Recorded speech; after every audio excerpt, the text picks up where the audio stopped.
Les amis, bienvenue, j'espère que vous allez tous très bien, très content de vous retrouver pour cette nouvelle vidéo. Pour lancer cette semaine, je vous propose un petit sujet autour d'Harry Kane. Est-il une légende? Lui qui est devenu ce week-end contre Man City le meilleur buteur de l'histoire de Tottenham avec 267 réalisations, en dépassant Jimmy Greaves, la légende des années 60. Bon, il inscrit définitivement son nom dans le grand livre de l'histoire de Tottenham, mais est-il, au-delà d'une légende de Tottenham, est-il une légende du football? Et la question bonus à laquelle j'essaierai de répondre à la fin, doit-il quitter Tottenham? Va-t-il le faire même dès cet été? Alors Harry Kane, légende du football, déjà il y a quelques raisons pour lesquelles on peut répondre oui, parce que c'est une légende de Tottenham, bien sûr, plus grand joueur de leur histoire moderne, histoire tout court, on verra dans quelques années quand il aura pris sa retraite, il y a quand même pas mal de concurrence, mais histoire moderne, oui, pour sûr le plus grand joueur, et rentrer dans la légende, un immense gars du Tottenham récent, légende de Première Ligue aussi, 3 Golden Boot en 2016, 2017 et 2021, ça fait de lui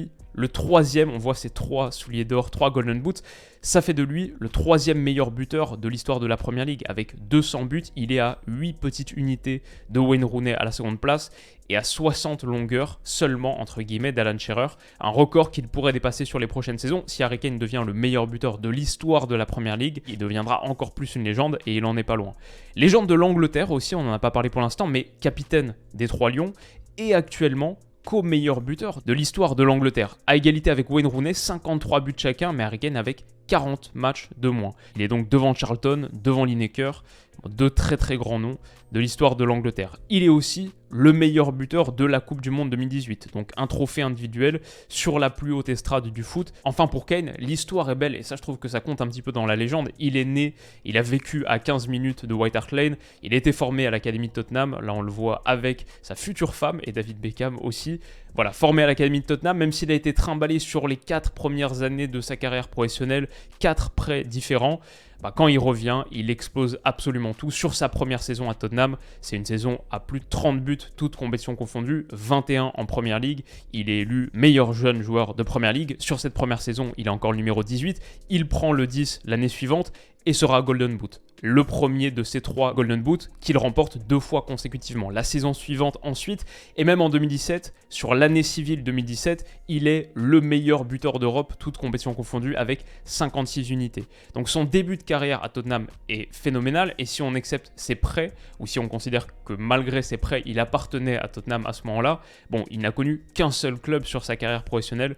Je trouve que c'est une très belle histoire. Sa régularité statistique, bien sûr, est impressionnante. Ça aussi, c'est à ajouter dans le rang de légende. Bon, il a très rarement déçu. 2014-2015, comme on a dit, il commence avec 21 buts en Première Ligue, mais ensuite 25, 29, 30, 17 et 18 sur des années qui sont un petit peu marquées par les blessures, puis 23, 17 et 17 à nouveau cette saison en seulement 22 matchs. Et puis Harry Kane, bien sûr, c'est pas que les buts. Pour moi, ça c'est hyper important dans le statut qu'on accorde à Harry Kane. Il n'est pas que ce buteur, il est un gars qui contribue de partout sur le terrain, qui est fin techniquement, soyeux, qui donne d'excellents ballons et qui a aussi été en 2020-2021 le meilleur buteur et le meilleur passeur décisif de Première Ligue avec, il me semble, 14 passes D pour ajouter à ses 23 buts.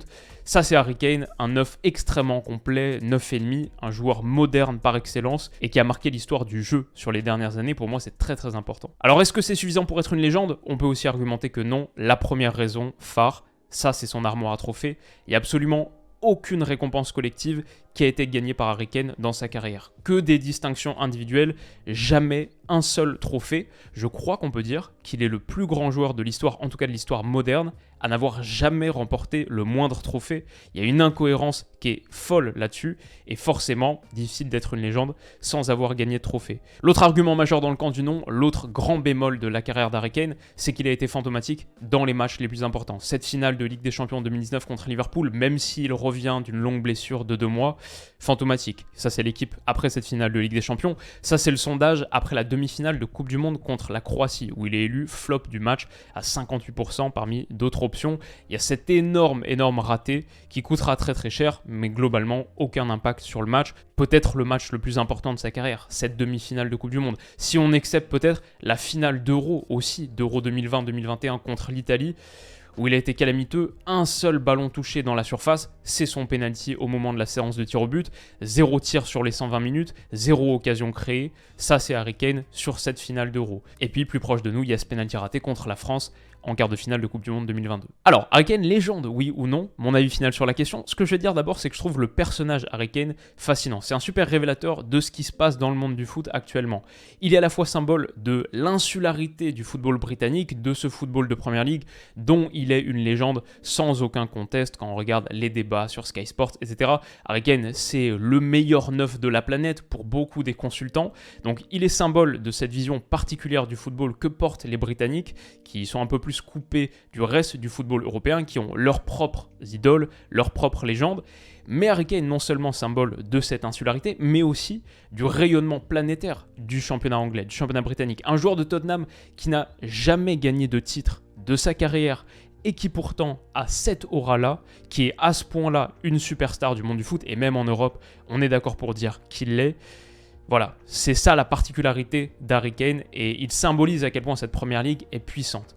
0 titre gagné, mais quand tu es un joueur majeur de cette Première Ligue, tu es une superstar du monde du foot. Mais alors, Harry Kane, légende, oui ou non? Est-ce qu'on lui accorde ce grade? Personnellement, je vais dire plutôt non pour l'instant. C'est vrai qu'à Tottenham, c'est plus difficile de gagner des titres qu'ailleurs. On va pas se mentir qu'à Man City, par exemple, peut-être qu'une FA Cup à Tottenham vaut une Première Ligue à Man City, mais aussi, il est vrai qu'une Carabao Cup, par exemple, pour moi, c'est pas vraiment ça qui changerait la donne. C'est des titres mineurs, et un gars qui a gagné 2 League Cup dans sa carrière, et un gars qui a jamais rien gagné dans sa carrière, pour moi, c'est un peu kiff-kiff. Il n'y a pas une très très grosse différence. Pourtant, Kane a eu les opportunités de gagner ses titres majeurs. Il a eu cette finale de Ligue des Champions qu'il a ratée.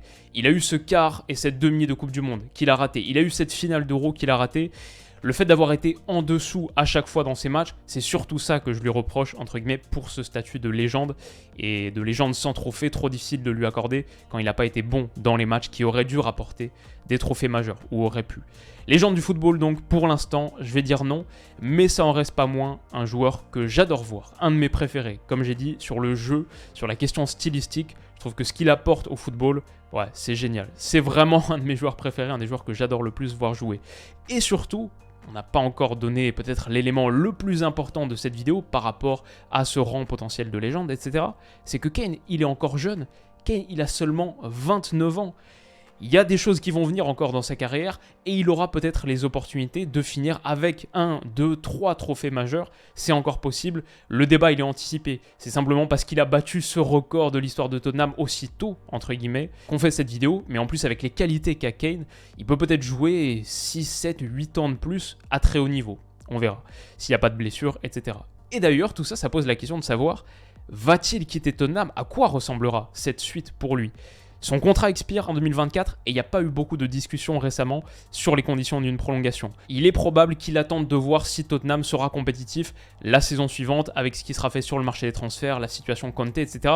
Maintenant, en plus qu'il a battu le record de meilleur buteur de l'histoire du club, il serait peut-être encore plus tenté d'aller voir ailleurs. Et on parle beaucoup récemment de Manchester United, d'un Manchester United résurgent qui peut-être lui offrirait de meilleures opportunités pour aller remporter un titre. Peut-être. À une époque, on parlait beaucoup du Bayern cet été. Alors là, c'est sûr qu'il y aurait des titres. Est-ce que ça pourrait être quelque chose qui arriverait cet été à nouveau? On sait que le Bayern a vraiment besoin d'un neuf. Sans doute qu'au moment de trancher pour Harry Kane, la décision, elle reposera sur 2 choses. En Angleterre, rester pour battre le record d'Alan Shearer ou s'exporter, aller à l'étranger pour ne pas amoindrir la force de son héritage aux Spurs. On peut imaginer déjà qu'à Manchester United, c'est un peu tendu, mais il y a plein de clubs en Première Ligue qui sont impossibles à rejoindre, pour Kane, les Londoniens par exemple. Donc c'est un petit peu ça l'idée, s'il ne reste pas à Tottenham, on verra à quoi ressemblera la suite. Moi j'aimerais bien le voir avec ce maillot du Bayern, le Bayern qui je pense a besoin d'un neuf de classe mondiale, pas freiner trop le développement de Mathys Tel, mais actuellement il manque sans doute une pointe pour mettre Mané dans sa meilleure position, etc. Ouais, Kane à l'Allianz Arena, ça aurait de la gueule, mais je sais pas, on verra, c'est assez excitant. Et ça conclut grosso modo cette vidéo sur Harry Kane. Dites-moi ce que vous en pensez. Pour vous, Kane, légende, oui ou non? Et s'il devait quitter Tottenham cet été ou l'été suivant libre, où est-ce que vous aimeriez le voir? Ou peut-être que vous voulez le voir finir sa carrière à Tottenham, jouer encore 5, 6, 7 années à Tottenham et être ce one club man, si on accepte ses prêts. Ce serait beau aussi. Dites-moi tout ça, rendez-vous très vite pour la prochaine vidéo. Passez une excellente semaine et on se dit donc à bientôt. Bisous.